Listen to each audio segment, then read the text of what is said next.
beautiful lady who's in here from Love and Hip Hop New York, Miss Dream Doll. What's up? Talk to me nice. Talk to her nicely, DTLR Nation. We're still doing phone calls, 410-487-8910.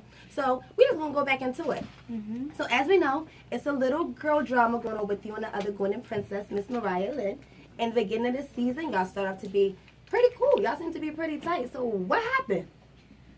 Well, it's no beef. I sleep good. Okay. But it's definitely had to be some changes in Gwen, you know. And do you feel like it can only be one princess? No, I'm not like that. You know, Okay. I feel like everybody. I'm not.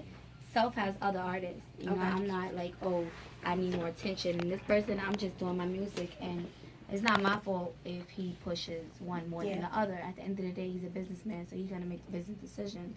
But when I came on Gwen, it was just like a lot of.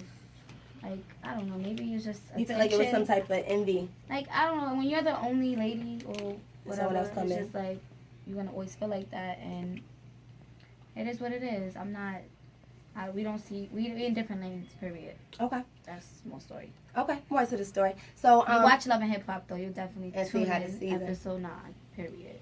Period. Okay, I'm definitely going to tune in. Make sure y'all tune in, too. Episode 9, you get the tea on that. Okay. So moving along, we know that her and Cardi is friends, and a lot of people seem to compare you and Cardi. Y'all both from New York. Y'all both was on the South. Y'all paths seem to be similar. So how do you feel about being compared to Cardi? Because y'all both was on Love Hip Hop. She's very successful. Where do y'all stand at now? How you feel about the comparison? Well, I've been on television, you know, so it's not like television don't being on Love and Hip Hop don't define me. Right. But I respect Cardi. Shout out to Cardi, you know, from the Bronx. Like, I'm never salty. Like, I feel like she's definitely doing her thing, and she put it on, and she opened the doors for me myself. So I'm never salty to her. You know, I listen to her music. I fuck with her. I listen to her music. I got you. You know, and it's just like, you know, if people compare me to everybody, if people didn't compare me to people, then what? Like, if I'm not talked about. I mean, I've had to be compared to the great, and Cardi's a great right now. Exactly. So compare me to her is a blessing, you know. I like the fact as though you can give respect to the people who let the way and open the door, because not a lot of people can do that. She's opened a lot of doors for me. I say that 100%. Like, you know, I never discredit nobody. That's love.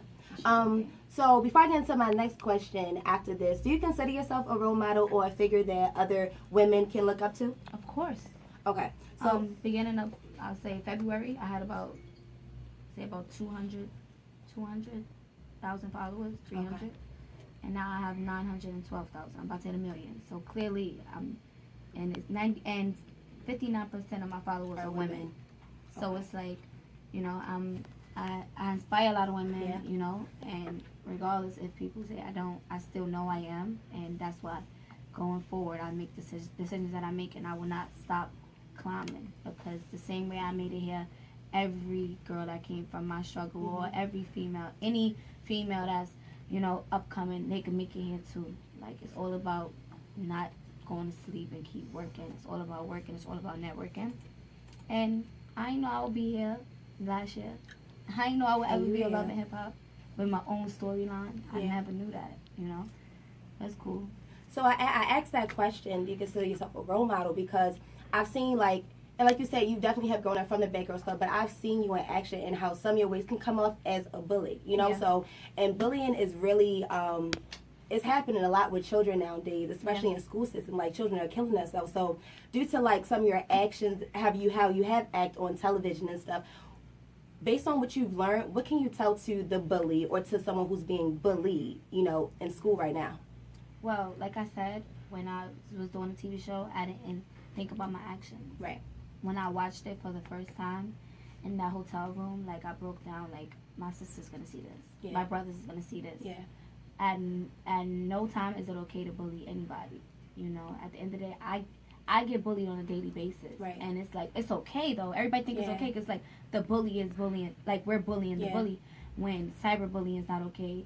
Physically, mentally, any type of bullying is not okay, because people have feelings, and it affects you. And when people tell me stuff like, oh, I hope your sister this, I hope your family that, and threaten me, like, it affects me. I'm a human. I have feelings. I have, you know, I'm not, you know, but I decided to put my emotions in music.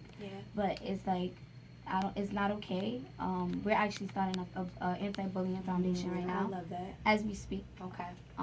Definitely we are linking up with the Dolls and Mads. It's a organization in New York. Yeah, but the person that I got into it, she accepted my apologies. So everybody. And you apologized. I did apologize. At the reunion, lit, I apologized. But Yeah. there was so many people that, wanted to speak for her. And it's just like, okay, I apologize for what I did. And it will not happen again. At the end of the day, we make mistakes. And we learn and we grow. And we learn and we grow.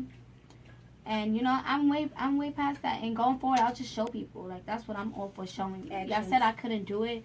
The producers told me they'll make me look like nobody will ever want to work with me. They said they would make me look crazy, and that's what they did. And that's exactly what cameras will do. But I grew up from that, and ever since I've been going forward, like even for Thanksgiving, out of my money, I spent $900 on turkeys. Yeah. On turkey, I didn't have to do that. Yeah, I told y'all, I love clothes, bags, and shoes. I could have.